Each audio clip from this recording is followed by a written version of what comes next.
Eh bien, si vous allez en Grèce un de ces jours, un des mots qui vous sera utile dans la vie courante, c'est le mot Evcharisto. C'est le mot qui signifie merci en grec courant, mais on le trouve déjà dans les lettres de Saint Paul. Et Saint Paul l'utilise pour dire « je rends grâce à Dieu ». L'Eucharistie, ça signifie donc littéralement l'action de grâce. Qu'est-ce que c'est que l'action de grâce? C'est un mouvement qui part de Dieu et qui retourne à Dieu. L'action de grâce consiste tout simplement à offrir à Dieu ce que nous avons reçu de lui. À cause du péché, nous étions devenus incapables de présenter à Dieu une action de grâce parfaite, parce que la vie que Dieu nous a donnée, nous la lui rendons abîmée, défigurée par le péché. Alors Jésus est venu dans notre chair pour offrir en notre nom et pour nous cette action de grâce pure et parfaite. Il s'est offert en sacrifice pur et saint. Et parce qu'il a pris entièrement, parce qu'il a assumé entièrement notre condition humaine, eh bien, il nous unit à son sacrifice, pour que son sacrifice devienne aussi le nôtre, pour que nous devenions nous-mêmes, comme le dit la 4e prière eucharistique, pour que nous devenions nous-mêmes dans le Christ une vivante offrande à la louange de sa gloire. Ce sacrifice parfait, cette offrande parfaite, que nous ne pouvons pas offrir par nos propres mérites, eh bien, le Christ la remet, la dépose entre nos mains, pour que nous la présentions à Dieu le Père. Ce sacrement du corps et du sang du Seigneur, on l'appelle aussi communément le Saint-Sacrement. Non pas que les autres sacrements ne soient pas saints, mais l'Eucharistie est le cœur et la finalité de tous les autres sacrements. Dans tous les autres sacrements, dit le Concile Vatican II, le Christ agit par sa puissance, au point que lorsque quelqu'un baptise, c'est le Christ lui-même qui baptise. Mais dans le Saint-Sacrement, le Christ est présent substantiellement. Il se rend lui-même présent tout entier.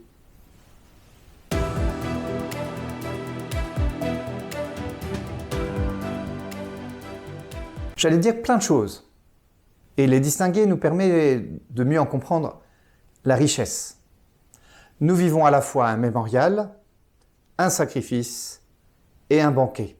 Comme le dit l'enseignement de l'Église, vous pouvez lire plus précisément le document écrit qui existe avec cet enseignement, la messe est tout à la fois et inséparablement le sacrifice dans lequel se perpétue le sacrifice de la croix, le mémorial de la mort et de la résurrection du Seigneur, le banquet sacré où, par la communion au corps et au sang du Seigneur, le peuple de Dieu participe au bienfait du sacrifice pascal.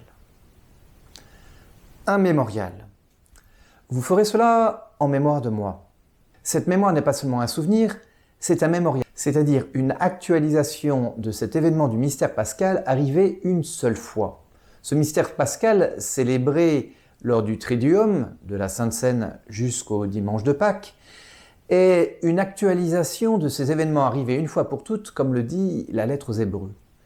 C'est pour cela que lors de la prière eucharistique de la Sainte Seine, le jeudi saint, il est spécifié au moment d'entrer librement dans sa passion, c'est-à-dire aujourd'hui. En fait, c'est ce qui se passe à chaque messe.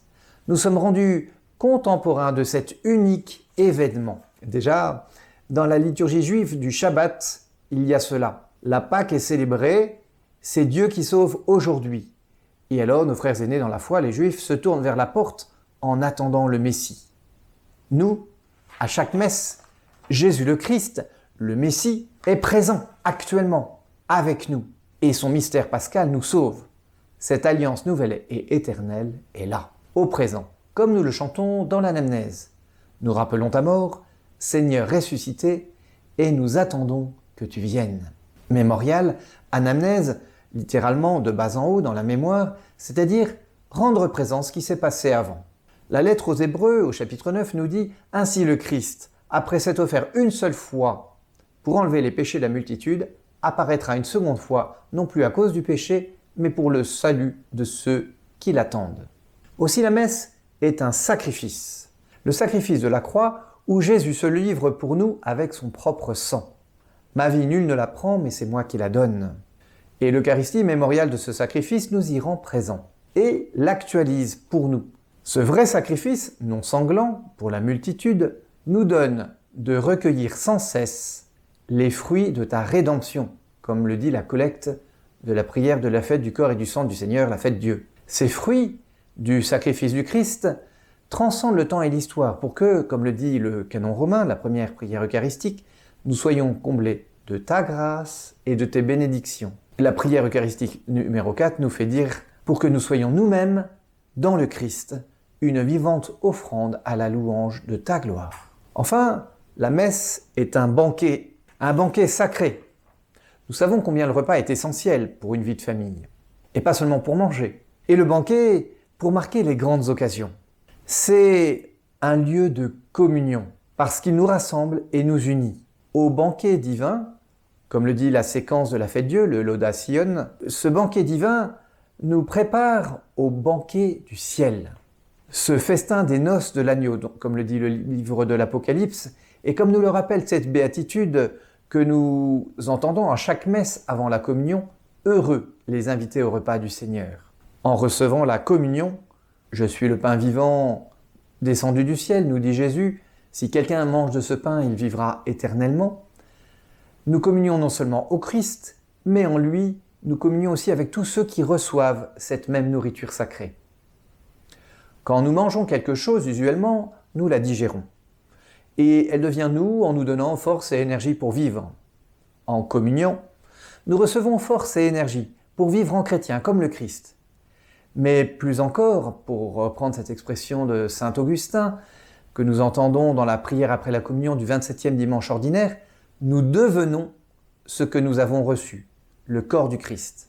C'est lui qui nous transforme en lui-même. En résumé, la messe est à la fois un mémorial qui actualise l'unique sacrifice du Christ et à ce banquet sacré, nourri de sa parole et de son corps, nous accueillons les fruits du mystère pascal aujourd'hui qui nous prépare à la vie céleste.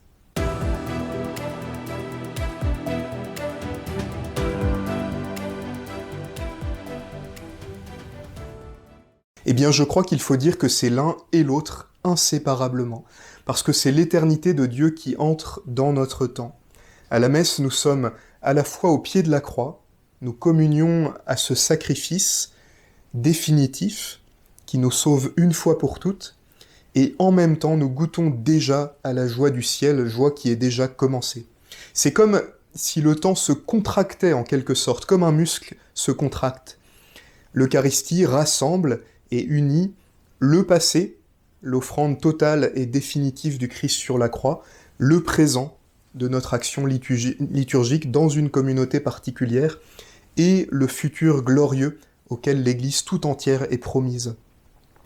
Il faut être, en ce sens, particulièrement attentif à la manière dont la liturgie utilise le mot « aujourd'hui ». Par exemple, dans l'antienne au Magnificat des Vêpres de Noël, nous disons « Aujourd'hui, le Christ est né.